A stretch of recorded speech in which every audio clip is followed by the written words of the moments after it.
mua phiền chia về hai mong lò nhỏ tàu chua xia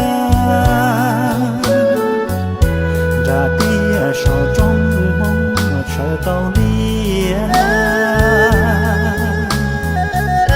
to trong hậu bề sa rong cao ca mong lò nhỏ tàu chỉ trong chỉ cha mua nó si hu mua hậu si cha để si đường chi chưa tu để chờ đại tây liên đại trái rèn đi trong gấu hồng Việt Nam giờ hai lũ rong sinh nhiên đại sĩ màu xua ca nông khó lũ sẽ gì đại là cho rong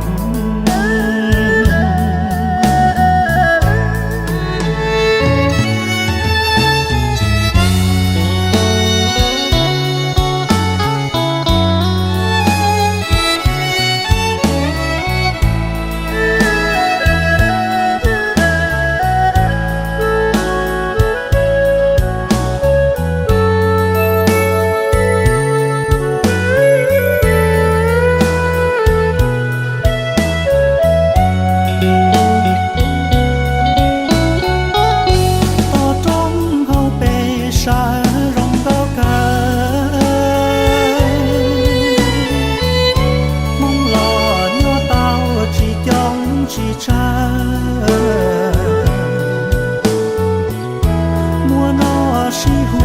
mua hậu si cha để si đường chi chưa tu để chờ đại tây liên đại trái rèn đi trong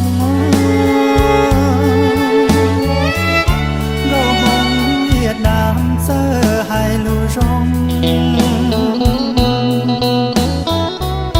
sinh nhiên đại sĩ màu xua ca nông khó lũ sẽ gì đại là cho rong